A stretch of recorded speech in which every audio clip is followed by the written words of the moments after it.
Good morning students, मैं आपका व्यवसायिक शिक्षक दीपक सिंह। ग्रामीण विकास सामान्य आधारित विषय में कक्षा 11 में ही 4 चैप्टर हैं और 12 में भी इसके 4 चैप्टर हैं, तो करीब 8 चैप्टर हैं। तो इस 8 चैप्टर को हम लोग कवर कर लेंगे 2-3 वीडियो में। ग्रामीण विकास का मतलब मुख्य रूप से इसके हम अंतर्गत पढ़ेंगे कि ग्रामीण विकास क्या है और ग्रामीण विकास का अर्थ क्या है और इसकी विशेषताएं क्या हैं और इसके अंदर सुझाव दीजिए ग्रामीण विकास के। तो पहले आते हैं ग्रामीण विकास को समझते हैं कि ग्रामीण विकास और पंचवर्षीय योजना में क्या संबंध है। तो देखिए, स्वतंत्रता के पहले हमारा ग्राम जो है ग्रामीण क्षेत्र बहुत ही पिछड़ा हुआ था और करीब 10 पंचवर्षीय योजनाओं में इसका विकास काफ़ी हुआ, जिसके अंतर्गत आप देखें तो कि 1951 से शुरू हुआ और 2007 तक 10 पंचवर्षीय योजनाओं को लागू किया गया, जिसमें कृषि, स्वास्थ्य, शिक्षा, परिवहन, रोजगार कार्यक्रम सब लागू किए गए और 11वीं पंचवर्षीय योजना भी इसी के अंतर्गत रही। आज़ादी के लिए जमींदारी प्रथा का उन्मूलन किया गया, बहुत सुधार किए गए इसमें। 1952 में आपका सामुदायिक विकास केंद्र की स्थापना की गई। देखिए, ये जीके का भी सवाल है। और 1977 में राष्ट्रीय सामुदायिक विकास संस्थान की स्थापना की गई। राष्ट्रीय ग्रामीण विकास संस्थान कहिए इसको आप, इसका हैदराबाद में हेड ऑफिस है। 1986 में कपार्ट पूछता है कि कपार्ट क्या है, तो लोक कार्यक्रम तथा ग्रामीण विकास टेक्नोलॉजी इसे हम कहेंगे। ये केंद्रीय एजेंसी के रूप में स्वयंसेवी संगठनों को ये बढ़ावा देती है, कपार्ट। और उसके बाद फिर ग्रामीणों की जो निर्धनता के लिए समन्वित ग्रामीण विकास योजना आरंभ की गई 1978 से 1982 तक। ये बड़ा इम्पोर्टेंट है कि समन्वित विकास ग्रामीण क्या योजना क्या है। और ग्रामीण परिवारों को सदस्यों के लिए 1942 में ग्रामीण महिला तथा बाल विकास योजना लागू किया गया। और युवाओं के रोजगार के प्रशिक्षण के लिए भी ट्राइसेम क्या है, तो ये जो है रोजगार और प्रशिक्षण के लिए कार्यक्रम ये लागू किया गया इसमें। 1973 में प्रारंभ किया गया सूखाग्रस्त क्षेत्र कार्यक्रम के अंतर्गत 13 राज्यों में 91 जिलों में चल रहा है। और फिर उसके बाद मरुभूमि का विकास करने के लिए 77-78 में इस प्रारंभ किया गया इसको एक कार्यक्रम। जवाहर रोजगार योजना लागू की गई 1989 में। और उसके बाद इस तरह से योजनाएं जो है चली। ये योजनाएं अक्सर पूछता है इसमें कपार्ट क्या है, ट्राइसेम क्या है, तो ये चीज़ें आप जानें ये किसके लिए लागू किए गए ये पूछ लेता है। और पंचवर्षीय योजनाओं में और बंधुआ मजदूरी तथा उन्मूलन का भी गांव में बहुउद्देशीय सरकारी समितियां भी खोली गई पंचवर्षीय योजनाओं के अंतर्गत। और ग्रामीण विकास में गांधी जी ने कहा कि गांव सबसे गरीब और असहाय चेहरा, अगर ग्रामीण विकास करना है तो गांव के सबसे गरीब और असहाय चेहरा को याद करो और फिर अपने आप से प्रश्न करो, तुम जो ग्रामीण विकास करने जा रहे हो क्या उसमें उस असहाय के किसी काम आएगा जो भी आप ग्रामीण विकास करने जा रहे हैं। तो ये मोहनदास करमचंद गांधी जी ने कहा इस लाइन को। ग्रामीण विकास का अर्थ देखिए क्या है, बेसिकली एक लाइन में अगर आप समझें कि जो गरीब हैं या अमीर हैं उनके बीच में आर्थिक समानता कर लाना, सामाजिक न्याय उनके बराबर बीच सही करना और उनके अंदर इस खाई को पहचानना जो आर्थिक और सामाजिक उनकी जो विपन्नता है उसको समझना और उसको पाटना, पहचानिए और फिर पाटिए। तो ये ग्रामीण विकास का मुख्य रूप से अर्थ है। और इसकी विशेषताएं देखिए, संसाधन जुटाना और कमज़ोर वर्गों को आगे बढ़ाना और उनके लिए कुशलता और दक्षता का उचित प्रयोग करना प्रशिक्षण के लिए, ये इसका उद्देश्य भी है। और विशेषता भी आप कहें तो उद्देश्य मुख्य रूप से कहें तो वही श्रम भौतिक संसाधनों को पूर्ण रोजगार प्रदान करना, स्थानीय लोगों के हिसाब से उनको सार्वजनिक एजेंसियों से जोड़ना, मुख्य रूप से यही उद्देश्य है। और जनसंख्या को जो शहर में भाग रही है उसको रोकना। एक फैट की रिपोर्ट के अनुसार जो है ग्रामीण प्रांचल में उद्देश्य अगर कहा जाए तो आवश्यकता के में वृद्धि करना, जो उनकी उत्पादकता है उसमें वृद्धि करना और निर्णय प्रक्रिया में सहभागिता दिलाना। निर्णय देखिए एक बहुत इम्पॉर्टेंट टॉपिक है, इसको मैं आगे बताऊंगा कि किसी चीज़ में निर्णय लेना कितना इम्पॉर्टेंट होता है, क्योंकि कुछ लोग निर्णय नहीं ले पाते, इसी वजह से वो पीछे रह जाते हैं। ग्रामीण विकास का क्षेत्र अगर देखें तो समन्वित ग्रामीण विकास पर 1975 में एक सेमिनार भी हुआ था, जिसके अंतर्गत जो है क्षेत्र के निवासियों को उनको प्रतिस्पर्धा के में संबंध करना, आत्मनिर्भरता उनके अंदर पैदा करना और रोजगार उत्पादकता दृष्टि में वृद्धि कराना। और अगर ग्रामीण विकास का क्षेत्र देखें तो आज भी वही है, कृषि है, ग्रामीण उद्योग है, जो गांव में आप कुटीर उद्योग कह लें, लघु उद्योग कह लें, राइस मिल तक कुटीर उद्योग मान लीजिए, कुम्हार करता है, भरका वगैरह बनाने बढ़ई करते हैं, और राइस मिल आप उसका बड़ा उसमें तकनीकी है, उसमें विपणन भी आ जाता है कि अगर आप मार्केटिंग किस तरह से करते हैं। बहुत सी चीज़ें आजकल गाँव में बन रही हैं जिसकी मार्केटिंग होती है। सेल तो खैर सेल माने वही होता है कि आप कोई चीज़ गेहूँ धान बेच दिए, सेल हो गया। मार्केटिंग वो होती है कि जिसका आप पूरा, जैसे टाटा नमक का प्रचार मतलब पूरी तरह से, या दवाओं में जिस तरह से प्रचार करते हैं, वो मार्केटिंग होती है। शिक्षा हर गांव में लगभग हो गई है, और सेवाएं, डिस्पेंसरी, स्वास्थ्य और परिवार कल्याण, बैंक, ये सब सेवाएं हैं, सर्विस है। तो ये 4 मुख्य रूप से ग्रामीण का विकास के लिए बहुत सहायक होते हैं, ये 4 चीज़ें, और इनको आप हमेशा याद रखें। भारत में ग्रामीण विकास का अगर महत्व देखें तो मतलब अभी भी 48% लोग गरीबी रेखा के नीचे काम कर रहे हैं, और इनमें बेरोजगारी और अदृश्य बेरोजगारी का समाधान है। कुछ बेरोजगारी तो ऐसी है जो दिखाई नहीं देती है, लेकिन वो लोग बेरोजगार रहते हैं। ग्रामीण क्षेत्रों में चिकित्सा उपलब्ध कराना, और ग्रामीण क्षेत्र में परिवहन को उपलब्ध कराना। साक्षरता दर भी एक शिक्षा की समस्या है, क्योंकि बहुत से लोग पढ़ नहीं पाते हैं, और महिला में तो ज़्यादा है, इसलिए महिला में साक्षरता दर और पुरुष साक्षरता दर में समानता ले आना। और ग्रामीण विकास की आवश्यकता भी हमें इसलिए है क्योंकि भारत एक गाँव का देश है, जिसमें 74% जनसंख्या निवास करती है। तो गांव में शिक्षा की बहुत कमी है अभी भी। अगर कहा जाए वर्तमान समय में, तो जो शिक्षा है वो एक तरह से मतलब रोजगार, मतलब नौकरी के लिए शिक्षा है। शिक्षा को शिक्षा न समझ के उसको एक व्यवसाय समझ लिया गया है। जो पढ़ा रहे हैं वो व्यवसाय कर रहे हैं, और जो पढ़ने जा रहे हैं वो भी उसको व्यवसायिक दृष्टिकोण से देखते हैं, जैसे कि हमें नौकरी मिल जाए इसलिए हम पढ़ रहे हैं। तो ये शिक्षा नहीं होती है। तो शिक्षा की अभी भी समस्या है, पहले भी थी, और शिक्षा को समझें। शिक्षा किसी नौकरी के लिए या उसके लिए नहीं होती है। अगर आप शिक्षित हो गए तो निश्चित रूप से आपको बेरोजगारी का समस्या का पालन नहीं करना पड़ेगा, और आप इससे पूरी तरह से हट जाएंगे। पहले लोग कृषि से ही, कुटीर उद्योग से ही बहुत काम करते थे, अपने लड़कों को IAS तक बना ले जाते थे। लेकिन आज की स्थिति में वही चीज़ बहुत ही ख़राब हो गई है। गांव के शिक्षित युवक रोज़गार के लिए पाने के लिए इधर उधर भटक रहे हैं, क्योंकि उनको भटक रहे हैं। उनका कारण है कि उन्होंने शिक्षा को सिर्फ रोज़गार के लिए ही समझा, इसलिए वो रोज़गार के लिए भटक रहे हैं। अगर शिक्षा को शिक्षा की तरह से पढ़ते तो रोज़गार की समस्या उनको नहीं रहती, बिल्कुल नहीं रहती।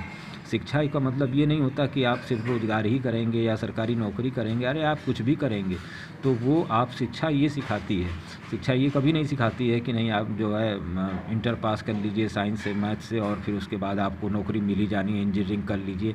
तो उससे आप इंजीनियरिंग करने भी जाएंगे तो वहाँ भी व्यवसाय हो रहा है। तो आप शिक्षा को आप नहीं समझ पा रहे हैं। शिक्षा को समझने के लिए आपको शिक्षित होना होगा। शिक्षित होना मतलब आप अपने अंदर शिक्षा के प्रति आदर भाव रखिए, तब उसके बाद आप शिक्षा ग्रहण करेंगे तो वो आपके काम आएगी। गरीबी, गांव के बेकारी की समस्या बहुत ज़्यादा है, और करीब 26% लोग आज भी नीचे हैं। रोटी कपड़ा मकान की समस्या से जूझ रहे हैं। सिंचाई की समस्या ले लीजिए तो सिंचाई में भी वर्षा पर ही ज़्यादातर अभी लोग निर्भर हैं। लाइट का उस समय भी थे, अभी भी हैं, और जिससे उनका धन का अभाव है। कुटीर उद्योग में जो है प्रॉपर योजना का लाभ अब तो मिल रहा है 10 लाख से 25 लाख तक का, जिसमें छूट भी है, लेकिन पहले ऐसा नहीं था।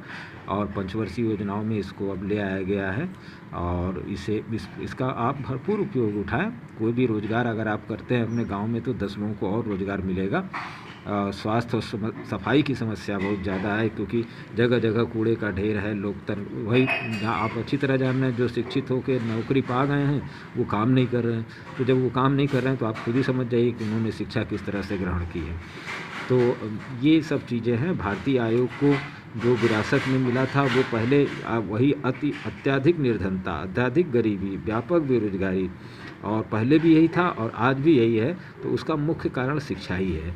तो शिक्षा का समस्या आवश्यकता वही है। शिक्षा की समस्या को आवश्यकता एक उसको ख़त्म करना, बेरोजगारी समस्या ख़त्म करना, गरीबी को ख़त्म करना, सिंचाई की समस्या ख़त्म करना, यातायात के साधन की समस्या को ख़त्म करना, सफाई और स्वास्थ्य की समस्या को ख़त्म करना। शिक्षा का मुख्य उद्देश्य यही है और इसीलिए इसकी आवश्यकता भी है और महत्व भी यही है इसका। बहुउद्देशीय कार्यक्रम में अगर आप देखें तो 1950 के दशक में ग्रामीण विकास के लिए बहुत कार्यक्रम अपनाए गए, जिनका कृषि एवं पशुपालन, सहकारिता, सिंचाई, ग्रामीण एवं लघु उद्योग, आवास और ग्रामीण रोजगार कल्याण के लिए से संबद्ध थे। सामुदायिक विकास परियोजना जैसे CDP कहते हैं, राष्ट्रीय विस्तार सेवा जैसे NES कहते हैं, पंचायती राज जिसमें प्रधान वगैरह बनते हैं, वो चीज़ व्यवस्था की गई। सामुदायिक विकास योजना में ये 2 अक्टूबर गांधी जी के जन्मदिन पर 1952 में, ये देखिए इम्पोर्टेंट GK का क्वेश्चन है, ये योजना प्रारंभ की गई और इसका उद्देश्य यही था कि ग्रामीण समाज में भाग्यवादी अंधविश्वासी लोगों में परिवर्तन लाना और जनता को आत्मविश्वास उत्पन्न करके उनके अंदर आत्मनिर्भरता ले आना, ग्रामीण जनता को रोजगार प्रदान करना। और साधारण कार्यक्रम में जैसे कृषि से संबंधित थे, छोटे ग्रामीण उद्योग को लगाना और शिक्षा, वाचनालय, पुस्तकों की व्यवस्था करना, स्कूल वगैरह खोलना, अच्छे सस्ते मकान की व्यवस्था करना। और पंचायती राज व्यवस्था देखिए ये है, ये 3 स्तर और 3 श्रेणियाँ होनी चाहिए इसकी, और प्रत्येक निकाय में संपूर्ण स्वतंत्र अधिकार प्राप्त होने चाहिए जैसे प्रधान को है।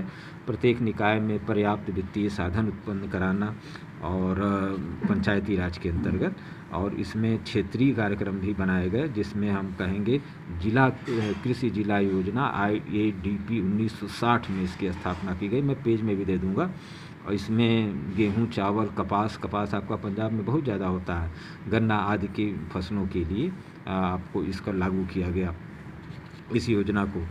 और इसके अंतर्गत और लक्ष्य समूह कार्यक्रम भी आपके इसमें बनाए गए, जो कि कृषि विकास एजेंसी SFDA 1970 में कहा जाता है इसे, सीमांत कृषि एवं कृषि विकास एजेंसी MFALDA 1970 में, और अंत्योदय योजना भी 1977 में।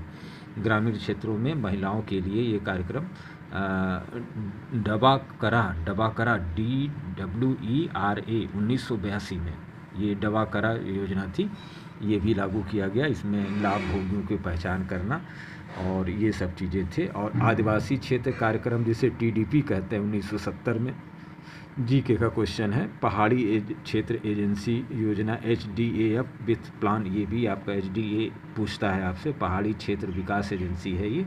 नियंत्रण क्षेत्र विकास कार्यक्रम CADP 1978 में, और सूखाग्रस्त क्षेत्र विकास कार्यक्रम DPAP ये, और संपूर्ण ग्राम विकास कार्यक्रम जिसे WVDP कहते हैं। तो ये छोटे छोटे क्वेश्चंस हैं जो आपसे पूछ सकते हैं। रोजगार पूर्व कार्यक्रम भी दिए गए। 1977 में काम के बदले अनाज की योजना का किया गया और युवकों को प्रशिक्षण के लिए ट्राइसेन चलाया गया 1979 में, और उसके बाद 89 में जवाहर रोजगार योजना लागू की गई। ग्रामीण विकास हेतु सरकारी प्रयास किए गए 1951 से 1907 तक करीब 10 पंचवर्षीय योजनाओं की में वही कृषि, सिंचाई, स्वास्थ्य, कल्याण, ये सब चीज़ें लागू की गई। योजना का धन का दुरुपयोग बहुत हुआ, कार्यक्रम की कमियां रह गईं, गांव से पलायन होने लगा, अशिक्षा हुई, जाति प्रथा हुई, और निर्वाचित प्रतिनिधि जो थे वो थोड़ा सा उन्होंने गांव के प्रति अपना मतलब एक, आज भी आप देखें तो प्रधान बनने के बाद लोग ऐसा समझते हैं जैसे कहीं के राजा हो गए, जबकि प्रधान गांव का नौकर होता है और उसका काम वही होता है कि गांव की सेवा करे। लेकिन यहाँ तो बैंड बाजा बजने लगता है जिससे आप ये समझते हैं कि प्रधान माने सब कुछ। ऐसा कुछ नहीं है। गांव का प्रधान एक गांव का नौकर कहा जाता है, लेकिन आप लोग उसको पता नहीं क्या समझ लेते हैं। ग्रामीण विकास हेतु अगर आपको सुझाव करने को दिया जाए तो वही जनसंख्या की वृद्धि पर रोक लगाइए, शिक्षित ग्रामीण को करिए, सरकारी कर्मचारियों के प्रति थोड़ा सा जागरूक रहिए, जनप्रतिनिधि के प्रति जागरूक रहिए। इनको RTI करके आप पूछ सकते हैं कि आप क्या काम किए क्या नहीं किए, लेकिन कोई पूछता नहीं है। ग्रामीण शिक्षा पर जोर दीजिए, योजनाएँ जो हैं उनको जो है आप लागू कराइए, और ये सुझाव हैं। और छोटे छोटे क्वेश्चन में पूछ लेता है। ग्रामीण विकास कार्यक्रम में चलाए गए कार्यक्रमों के नाम लिखिए, पंचवर्षीय योजना, समन्वित ग्रामीण विकास योजना, ट्राइसेम का पार्ट, ये सब चीज़ें, जवाहर रोजगार समन्वित विकास कार्यक्रम से आपका क्या उद्देश्य है? इसके अंदर मतलब सारी चीज़ें, गरीब के सभी तबके आ जाते हैं और इसका मूल आधार कार्यक्रम का है कि इसके अंदर सबको लेके चलना है और गांव का शहरीकरण किया जा सके, एक तरह से कहें। और इसके अगर मूलभूत 4 तत्व वही गरीबी, कृषि विकास और कृषि से प्रभावित होने वाली सेवाएं और कृषकों को सहकारी आधार पर संगठित करना, इसका मुख्य उद्देश्य है।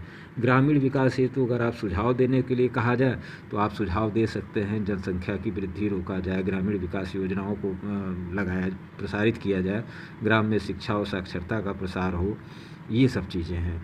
और कुछ कार्यक्रमों के नाम लिखिए तो कार्यक्रम मैंने आपको बता ही दिया कि TDP भी है आपका, CADH है, DPA है, ये सूखाग्रस्त और पर्वतीय क्षेत्रों के लिए NADP है। और रोजगार योजनाएं जो निम्नलिखित चलाएंगे, काम के बदले अनाज, ग्रामीण विकास, राष्ट्रीय ग्रामीण योजना, भूमि जवाहर रोजगार योजना, वही चीज़ है आपकी। और ग्रामीण विकास से आपका अर्थ क्या है? वही कि ग्रामीण क्षेत्र में रहने वाले जो न्यून वर्ग के लोग हैं उनके जीवन स्तर में सुधार करना और उनके विकास के क्रम को आत्मपोषित करना, मतलब उनको बढ़ाना, उनको आत्मनिर्भर बनाना, यही मुख्य रूप से काम है इसका।